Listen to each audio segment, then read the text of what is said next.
परमात्मा का बनाया हुआ, जिसे एक बार चलाकर दोबारा नहीं कर देते। हटोगी, तुम्हें टिटोली सोचती रहे।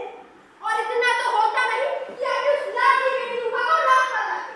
अब तेरी कितनी रहती है उन लोगों के आने में? अरे तो हुआ क्या है? तुमने कहा कि जरा ठीक ठीक करके नीचे ला। भाई आज के जमाने में लड़की कितनी भी सुंदर है, बिना टीम टांग के कौन पूछता है भला? ओ, सिमारे मैंने तो उसके आगे को थोड़ा थोड़ा रख दिया था, पर तुम तो जानते हो कि उसे इन सब चीजों से न जाने किस तरह से नफरत।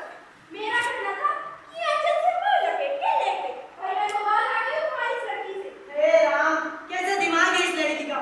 वरना आजकल की लड़कियों को देखो, चेहरे के सहारे पाउडर का कारोबार चला रखती है। और ये देखो आजकल की लड़कियों का चलवा।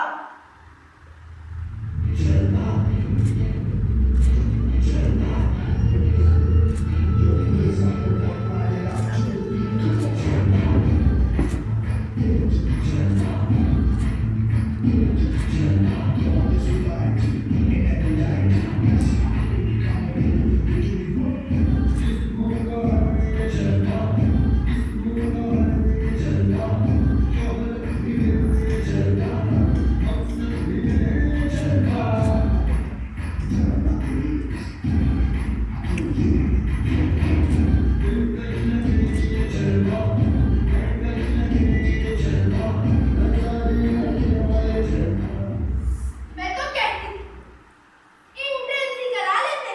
लड़की अपने हाथ रहती, इतनी परेशानी उठानी ना पड़ती। पानी में अरे चुप रहना, तुम्हें कभी अपनी जुबान पर काबू नहीं है। मैंने पहले भी कहा था रिश्ते वालों के सामने सही ढंग से रहना, पर तुम तो अभी से सबूत दे रही हो। पता नहीं उनके आने के बाद क्या करोगी। ठीक है दादा, मैं कुछ नहीं बोलूँ। मुझे मेरा काम बता दो बस। देखो तुम उमा को जैसे तैसे तैयार करा देना, ना सही पाउडर, बस पान भिजवा देना। और नाश्ता तो तैयार है ना? हाँ, नाश्ता तो लो, तैयार है। और अदर भी आ गया। चल बाहर अपने करेगा। अरे जल्दी पकड़।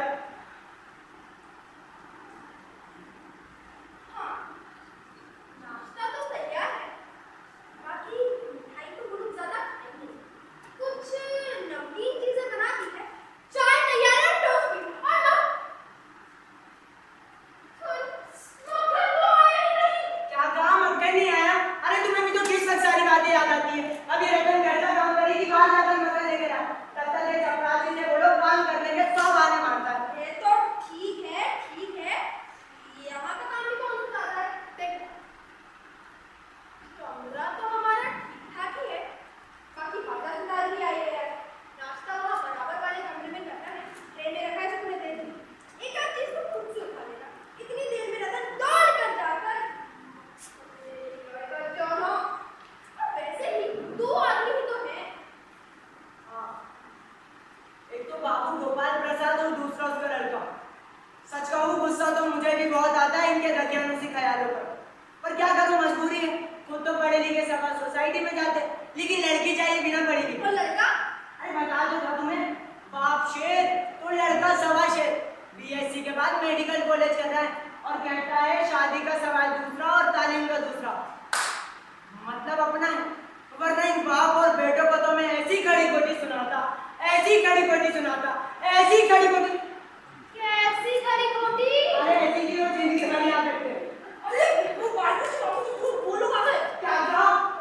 बोलो अबे, और तुम इधर मक्खन ले लेके आ। अरे तू इधर से, अरे इधर से था, इधर, अरे कैसे था? और उस खड़ी खड़ी मुझे कैसी खड़ी बिछा कर गया है? अरे बाबूराव जासूसी। अरे आया भाई आया।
कितने दिनों की छुट्टियों में आए?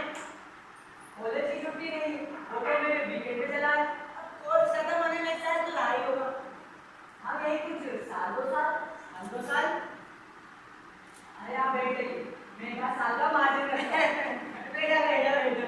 अरे जनाब बात यह है कि शंकर एक साल में बीमार हो गया। अरे इन्हें इतनी सी उम्र में इतनी सारी बीमारियां हो जाती। अरे अपना जमाना था, अपना जमाना। अरे स्कूल से आते ही दर्जन में कचौड़ी उड़ा जाते थे। अरे ना खाने बैठते तो भूख वैसी की वैसी, कचौड़ियां भी खत्म हो जाया करती थी। उस जमाने में कचौड़ियाँ भी 1 पैसे की 2 आया करती थी और अभी देख लो 10 रुपए की एक पकड़ा के चले जाते हैं। अरे जनाब मेरी बात सुनिए, वो जमाने में 4 पैसे की ढेर सी मलाई आती थी और हम अकेले 2 आने की हजम करने की ताकत रखते थे। और ये क्या होता है आजकल तो ये बहुत तरह के खेल वगैरह आ गए। तब तो ना ये वॉलीबॉल था, ना टेबल टेनिस था, ना ये हॉकी वगैरह मतलब ये नहीं थे। लेकिन हाँ कुछ लोग क्रिकेट वगैरह खेल लिया करते थे। लेकिन मजा आया ना कि कोई उन्हें कह दे कि वो कमजोर है। जी हाँ बिल्कुल ठीक कहते हैं और पढ़ाई का तो कुछ पूछो ही नहीं। अरे जनाब पढ़ाई का तो ये हाल था, एक बार पढ़ने बैठे तो 12 घंटे की सीटिंग होती थी, 12 घंटे की सीटिंग। और जनाब उस जमाने का मैट्रिक क्या फटराटे नारे से लिखता था। हाँ आजकल के कहा ये एमए और बीए कोई मुकाबला नहीं कर सकते जनाब। जी हाँ बिल्कुल ठीक कहते हैं। सच कहूँगा जनाब उस जमाने को जब याद करता हूँ तो अपने आप को व्यक्त करना मुश्किल हो जाता है। तो वो जमाना भी रंगीन जमाना था। अरे ये नीचे शंकर बाबू भी एक पड़े।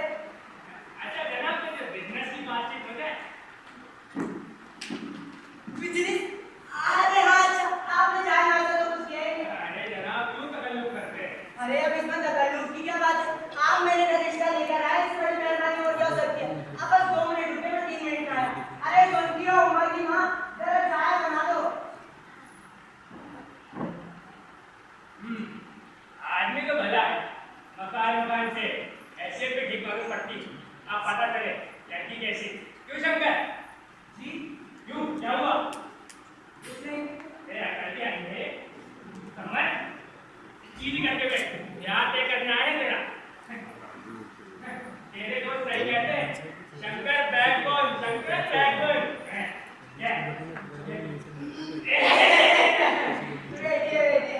आखिर आप पानी नहीं देना। अरे इसमें से क्या मानना? आपको विलायती चाय पीना पसंद है या हिंदुस्तानी?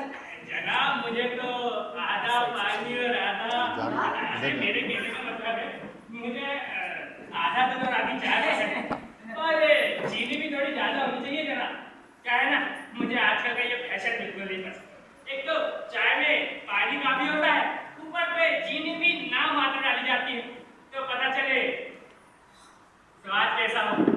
हाँ आप बिल्कुल ठीक कहते हैं। और सुना है ज्यादा चीनी लेने वालों पे सरकार टैक्स लगा रही है। चुप कर। जनाब यदि सरकार को अपनी आमदनी बढ़ानी है तो सिर्फ एक ही चीज पर टैक्स लगाना पड़ेगा जनाब। कौन सी चीज पर टैक्स लगाना पड़ेगा? अरे जनाब यही खूबसूरती पर। मजाक काफी अच्छा कर लेते हैं आप। मजाक नहीं है जनाब, ये एक ऐसा टैक्स है कि देने वाला चूक ही ना करे। बस इन औरतों पर छोड़ दिया जाए, ये अपनी खूबसूरती के स्टैंडर्ड माफिक अपने ऊपर टैक्स तय कर ले। फिर देखिए जनाब सरकार की कैसे आमदनी बढ़ती है। जनाब सही कहा ना? हाँ हाँ खूब सोचा है आपने। आजकल तो खूबसूरती का सवाल ही बेटा हो गया है। अपने जमाने में ये सब कभी नहीं होता था।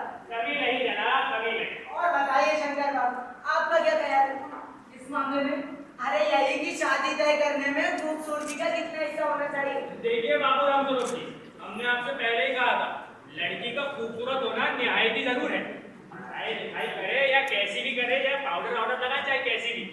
लेकिन हाँ जरा अब और आप तो मान भी जाए, लेकिन ये घर की औरतें कहाँ मानती हैं? इन्हें तो खूबसूरत बहुएं चाहिए समाज में दिखावे के लिए। वैसे जनाब आपकी लड़की तो सही होगी। अरे वो क्या आइडिया देख लीजिएगा। अरे जनाब इसमें देखना क्या, हमने और आपने इतनी बात ही कर ली है तो रिश्ता अच्छा ही समझिए। अरे ये तो आपका मेरे ऊपर भारी एहसान है। अच्छा जनाब जायजा तो मिल रहा है। अरे ये लीजिए, अब इसमें जायजा मिलना कौन सी बड़ी बात है? बस ठाकुर जी के चरणों में रख दिया, खुद ब खुद मिल गया। आप बैठिए ना। लेकिन हाँ जनाब ये तो मेरे कान में भनक पड़ रही है, ये तो गलत है ना? कौन सी बनत? यही पढ़ाई लिखाई के बारे में। अरे आप बैठ जाइए। देखिए जनाब मैंने आपसे पहले ही कहा था मुझे पढ़ी लिखी बहू नहीं चाहिए और ये मेम साहब तो बिल्कुल ही नहीं चाहिए।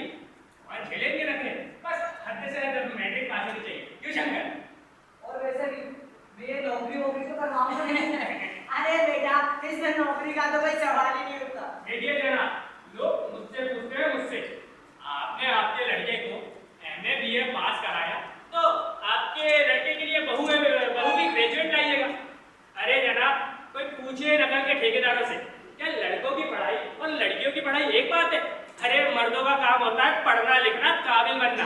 यही औरतें करने लगी, अंग्रेजी अखबार पढ़ने लगी, पॉलिटिक्स में बहसबाजी करने लगी, तो जनाब हो गई गृहस्थी साहब। मोर के पंख होते मोरनी के नहीं, शेर के बाल होते हैं शेरनी के नहीं। जी हाँ, और मर्दों की दाढ़ियाँ होती है, इन औरतों की आप कमर सुनिए जनाब। कहीं नहीं गई। जनाब ये जो मैंने आपसे बात कही है ना, इनमें से कुछ बातें सिर्फ मर्दों के लिए और ऊंची तालीम भी इनमें से एक ही है जनाब। अरे आप ये सब छोड़िए, लीजिए शंकर बाबू चाय पीजिए। धन्यवाद, मैं पी चुका। आप लीजिए। बस जनाब खत्म ही कीजिए। अरे ये लीजिए, आपने चाय नाश्ता तो कुछ किया ही नहीं, चाय के साथ टोस्ट नहीं थे। क्या बताओ वो मक्खन। अरे जनाब देखिए, नाश्ता ही तो करना था, कोई पेट तो भरना नहीं था और मैं टोस्ट वगैरह नहीं। अरे जरा पान भिजवा दो, सिगरेट लो। नहीं साहब, मैं तो बीड़ी पीता हूँ।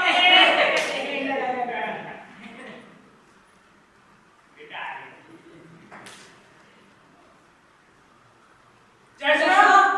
अरे नहीं नहीं साहब, तुम गौर से देखिए, उमा है ये तो। अरे नहीं साहब, ये इतना मोटा चश्मा क्या कर रहा है? अरे वो क्या है ना, कुछ हफ्ते पहले वो कौन सी बीमारी थी, क्या नाम था उसका, आई फ्लू।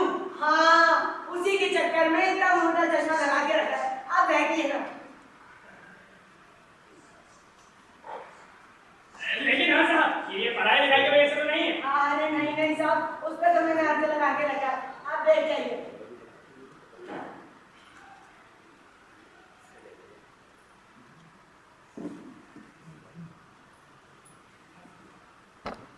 चाल में तो खराबी नहीं है और चेहरे पर भी छवि अच्छी।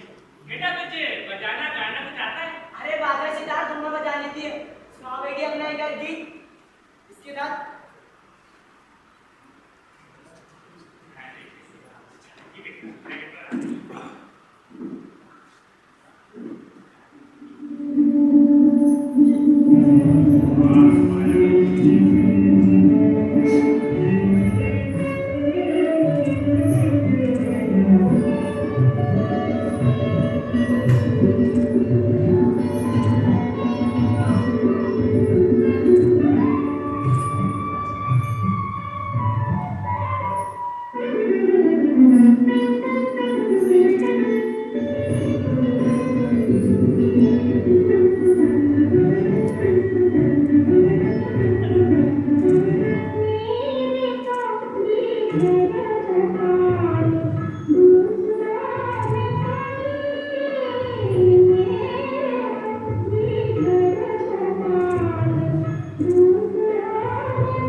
अरे बेटा रुक क्यों गई, गाने को तो पूरा करो, बैठ जाओ। अरे नहीं जनाब, अच्छा गाती है बेटा, खड़ी हो जाओ। अरे आपने अभी इतना तो सुना है, तो वो तो इससे भी अच्छा गा लेती है।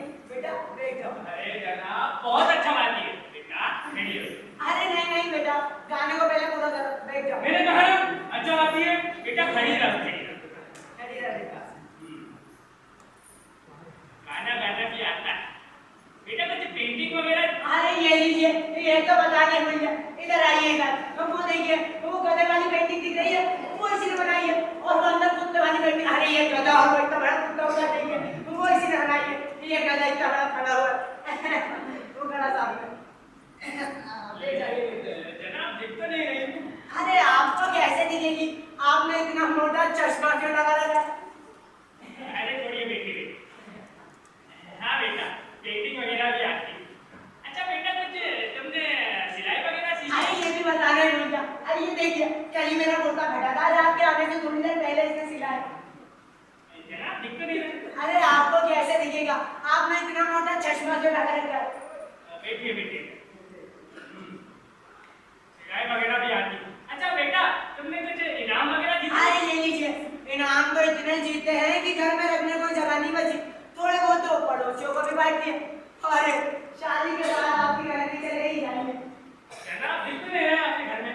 अरे आपको कैसे दिखेंगे, आपने इतना मोटा चश्मा जो लगा रखा है। बैठिए बैठिए आइए। बैठिए। जी वो वहाँ से पूरी ना देखा, आपकी बेटी इतना अच्छा गाती है, इतना अच्छा गाती है, इतना अच्छा गाती है। कितना अच्छा गाती है। अरे जनाब, इतना अच्छा गाती है कि पूछिए मत। हाँ, जब जनाब ये गाती इतना अच्छा है, तो बोलने पर तो फूल बरसते होंगे, फिर फूल हमारे सामने भी बरसा जाए। अरे मेरा मतलब है कुछ बोले ये। जवाब दो माँ। अरे वो क्या है ना, हमारी बेटी शर्माती बहुत है, कभी कभी तो हमसे भी बात नहीं करती। जवाब दो माँ, अरे जवाब दो। क्या जवाब दूं बाबूजी?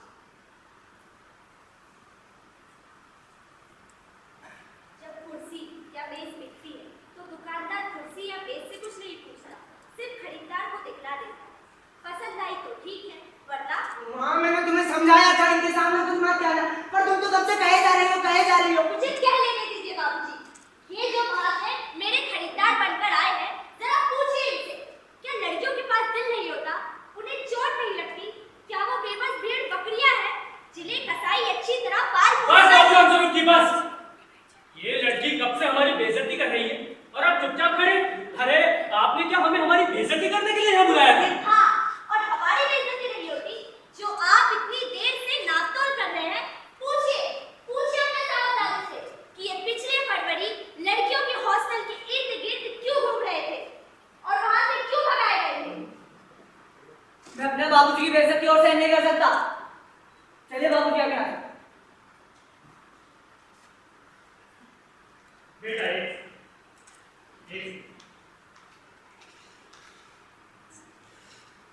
लड़कियों के हॉस्टल, इसका मतलब तुम कॉलेज में पढ़ती हो? जी हाँ, मैं कॉलेज में पढ़ती हूँ।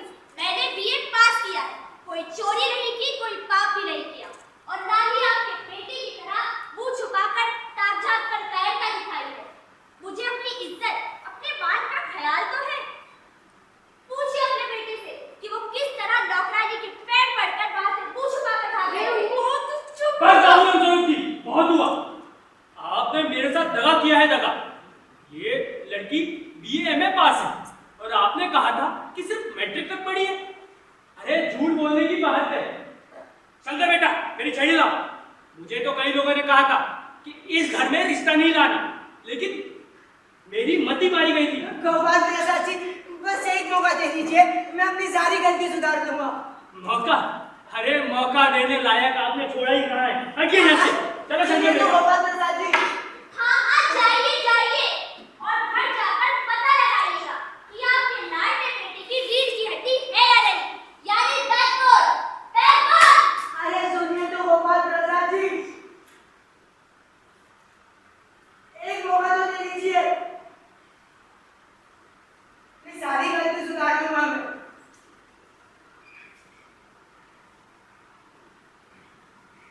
बाबूजी बाबूजी,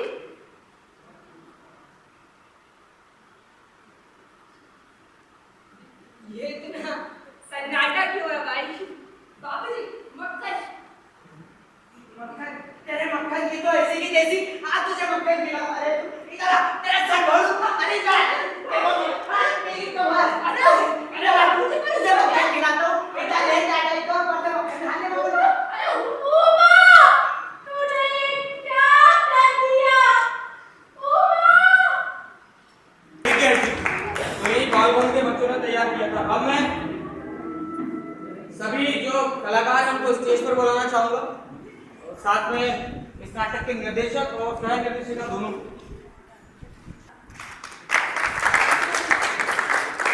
मेरा नाम यज्ञ शुक्ला है। मेरा नाम सौम्या पाटिल है। मेरा नाम अनिरुद्ध जोशी है। मेरा नाम नवनीत सूर्यवंशी है। मेरा नाम अंशिका जाटव है। खुशबू सोनी। मेरा नाम अंशी भगवानिया है। मेरा नाम लक्की डावर है। मेरा नाम मयंक बंसल। मेरा नाम हर्ष हसन है। मेरा नाम अनुज जोशी है।